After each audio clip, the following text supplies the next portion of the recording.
I'm the president of the European Council, but I'm also an overseas Indian citizen. Antonio Costa ने चलती press conference में दिखाया अपना भारतीय कार्ड और खिलखिलाकर हंसने लगे प्रधानमंत्री नरेंद्र मोदी। आखिर क्या है पूरा किस्सा, जानने के लिए इस वीडियो को आखिर तक जरूर देखिएगा। दरअसल 27 जनवरी की तारीख इतिहास के पन्नों में स्वर्ण अक्षरों के साथ दर्ज हो गई, क्योंकि भारत और यूरोपीय संघ के बीच एक ऐसी व्यापारिक संधि पर मोहर लगी जिसे मदर ऑफ ऑल डील्स कहा जा रहा है। भारत ने आज अपने इतिहास के सबसे बड़े मुक्त व्यापार समझौते यानी FTA को संपन्न किया। इस ऐतिहासिक मौके पर प्रधानमंत्री नरेंद्र मोदी ने बड़े ही गर्व के साथ दुनिया को बताया कि भारत ने यूरोपीय संघ के 27 देशों के साथ इस समझौते पर हस्ताक्षर कर दिए हैं।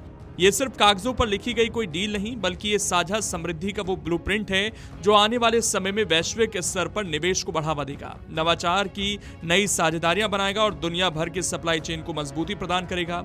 इस समझौते की घोषणा के दौरान एक ऐसा भावुक और गौरवशाली पल आया जब यूरोपीय परिषद के अध्यक्ष एंटोनियो कोस्टा ने अपना संबोधन शुरू किया। उन्होंने मंच से मुस्कुराते हुए एक कार्ड दिखाया और दुनिया को बताया कि भले ही वो यूरोपीय परिषद के अध्यक्ष के रूप में यहाँ खड़े हैं, लेकिन उनके पास भारत का ओवरसीज सिटीजन ऑफ इंडिया यानी OCI कार्ड भी है। Of the European Council, but I'm also an overseas Indian citizen.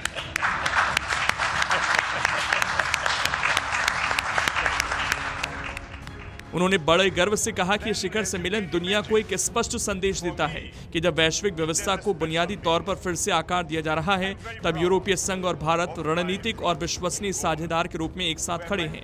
Antonio Costa ने गणतंत्र दिवस के भव्य समारोह की प्रशंसा करते हुए कहा कि कर्तव्य पथ पर भारत की क्षमताओं और विविधता का प्रभावशाली प्रदर्शन देखना उनके लिए एक विशेष सौभाग्य था। उन्होंने जोर देकर कहा कि व्यापार, सुरक्षा और जन जन के बीच संबंधों का एक नया अध्याय आज से शुरू हो रहा है। कोस्टा के मुताबिक व्यापार सदियों से हमारे महाद्वीपों के बीच बहता रहा है और एक महत्वपूर्ण भू राजनीतिक स्थिरता लाने वाला कारक है। ये मुक्त व्यापार समझौता 2 अरब लोगों का एक विशाल बाजार तैयार कर रहा है, जो शांति, स्थिरता और आर्थिक विकास के लिए नई मिसाल पेश करेगा। प्रधानमंत्री नरेंद्र मोदी ने इस समझौते की अहमियत बताते हुए कहा कि रणनीतिक साझेदारी को अगले स्तर पर ले जाने का समय है। दुनिया के 2 सबसे बड़े लोकतंत्रों के रूप में भारत और यूरोप हाथ से हाथ मिलाकर अपने नागरिकों के लिए ठोस लाभ सुनिश्चित कर रहे हैं। इस समझौते से भारत की तेजी से बढ़ती अर्थव्यवस्था को यूरोपीय बाजारों में वो जगह मिलेगी जिसके वो हकदार हैं। ये डील उस समय आई जब दुनिया एक ऐसी व्यवस्था की तलाश में है जो नियमों पर आधारित हो और जहां हर देश की प्रगति के समान अवसर हो। अब सवाल उठता है कि दुनिया की सबसे ताकतवर संस्थाओं में से एक यूरोपीय परिषद का नेतृत्व कर रहे एंटोनियो कोस्टा का भारत से आखिर रिश्ता क्या है? कोस्टा का भारत से नाता बेहद गहरा और व्यक्तिगत है। वो भारतीय मूल के हैं और उनके पूर्वज भारत की मिट्टी से जुड़े हैं। एंटोनियो कोस्टा के दादा और उनके पिता का परिवार गोवा के ही रहने वाले थे। उनके पिता ऑर्लैंडो दा कोस्टा एक प्रसिद्ध लेखक थे जिनका जन्म मोजाम्बिक में हुआ था, लेकिन उनकी जड़ें गोवा में ही थीं।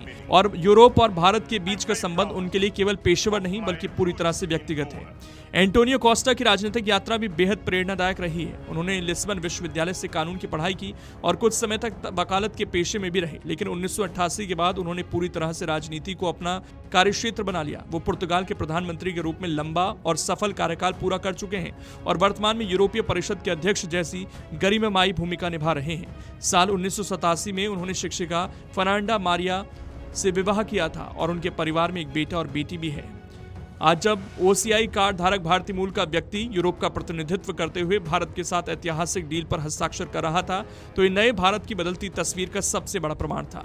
ये समझौता न केवल व्यापार के आंकड़ों को बढ़ाएगा, बल्कि भारत और यूरोप के रिश्तों में एक ऐसी गर्माहट पैदा करेगा जो आने वाली कई पीढ़ियों के लिए समृद्धि के रास्ते खोलेगी। अगर आप ये वीडियो YouTube पर देख रहे हैं तो हमारे चैनल को सब्सक्राइब कर बेल आइकन दबाएं और Facebook पर देख रहे हैं तो हमारे पेज को लाइक करें।